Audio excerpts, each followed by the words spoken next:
हम उसी coil solenoid को थोड़ा-सा आगे कैरी ऑन करते हैं। अब आपको पता है करंट की डायरेक्शन इनटू द प्लेन है और जो इसमें मैग्नेटिक फील्ड लाइन्स आ रही हैं, वो कुछ इस तरह से होंगी। इनसाइड अ कॉइल ये एक बिल्कुल स्ट्रेट लाइन्स होंगी, ऐसे। यहाँ से आकर वो बाहर की तरफ डाइवर्ज हो रही होंगी, ऐसे वो बाहर की तरफ बेंड हो रही होंगी।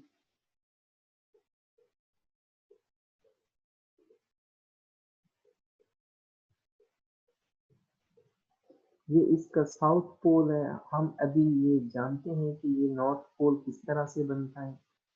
अब इसमें प्रोड्यूस होने वाली मैग्नेटिक फील्ड को कैलकुलेट करने के लिए हम देखते हैं कि अगर हम इसमें एक एम्पेरियन पाथ बना लें। एम्पेरियन पाथ का मतलब है हम एक ऐसी क्लोज शेप ले आएंगे, फिर हम उस क्लोज शेप में से गुजरने वाले मैग्नेटिक फील्ड को कैलकुलेट करेंगे। उस क्लोज शेप को मैं कुछ ऐसे प्लॉट कर देता हूँ। अब इस शेप की मैं साइड्स को मेंशन कर देता हूँ। ये फॉर एग्जांपल साइड 1 है, ये साइड 2 है, ये साइड 3 है, ये आपके पास साइड 4 है। अगर मैं साइड 1 को देखूं, क्योंकि it's a vector length length है तो इसकी कोई ना कोई डायरेक्शन है। सपोज या इसकी ये जो लेंथ है, मैं ये सपोज कर देता हूँ कि ये अगर डाउनवर्ड इन लेंथ है या इसकी जो लेंथ की डायरेक्शन है वो अपवर्ड है। इसको भी मैं सपोज कर लेता हूँ कि इसकी जो डायरेक्शन ऑफ लेंथ है वो यू है। सपोज किसी भी डायरेक्शन में ये जो लेंथ्स हैं इनकी मैं डायरेक्शन मेंशन कर देता हूँ, because it's a vector length. सारों को सेम डायरेक्शन में रख देते हैं। सपोज ये जो है लेंथ ये इस तरफ है, इसकी डायरेक्शन यू है। सपोज इसकी डायरेक्शन भी कुछ मैं रैंडमली वैसे रख दिया है, इससे कोई फर्क नहीं पड़ता। अब जो मैग्नेटिक फील्ड की डायरेक्शन है वो भी आप देख सकते हैं। अब देखिए जरा, जो आप एम्पेयर्स लॉ से जानते हैं कि sum of B dot L, both are vector lengths, is equal to mu naught I। ऐसे अब आपके पास चार साइड्स हैं, चार डिफरेंट लेंथ है, तो मैं इसको लिख सकता हूँ B dot L one cos theta plus B dot, आपको पता है डॉट प्रोडक्ट होता है तो कॉस थीटा आ जाता है।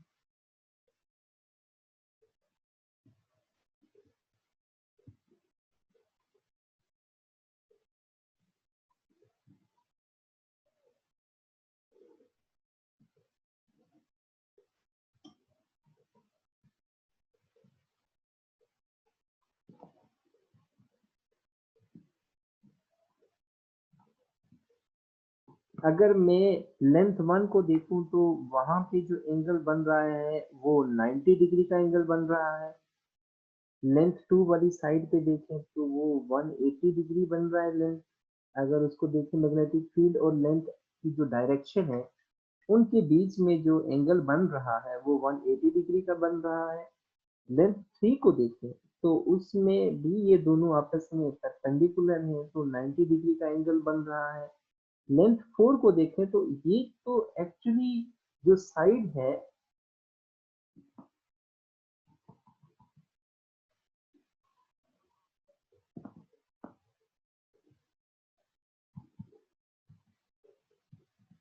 ये तो साइड मैग्नेटिक फील्ड से बाहर रखी हुई है।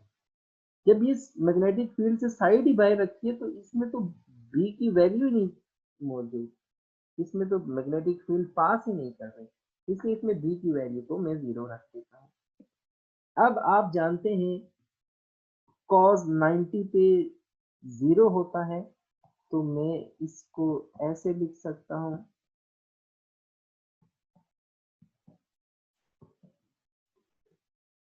और cos 180 पे -1 होता है। इसी तरह से cos 90 पे 0 होता है और ये 0 मल्टीप्लाइड एनीथिंग 0 हो जाएगा। ये भी 0 हो गया, ये माइनस आ गया।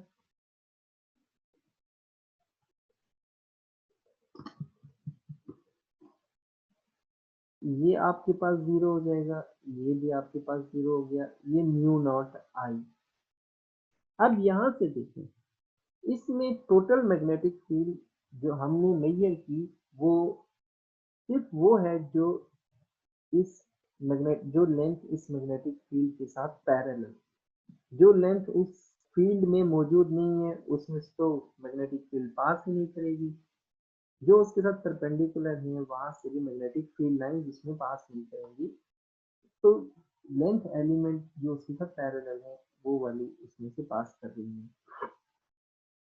तो ये जो वैल्यू आ गई, अब देखें ये उस वक्त होगा जब आपके पास ये जो नंबर ऑफ टर्म्स है कॉइल के अंदर जो टर्म्स हैं वो एक हो।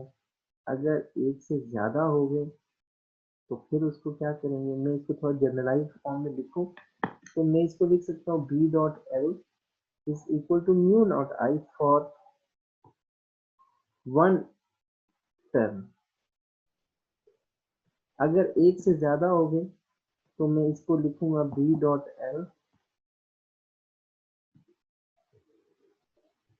एक से ज्यादा को मैं इस तरह से लिख सकता हूं।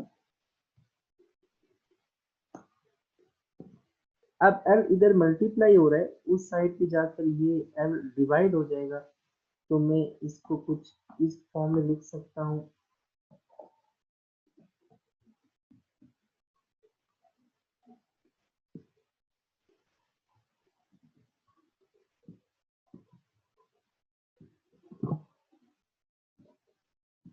हम थोड़ा सा चेंज कर लेते हैं, number of turns per unit length, इसको मैं स्मॉल एन लिख देता हूं।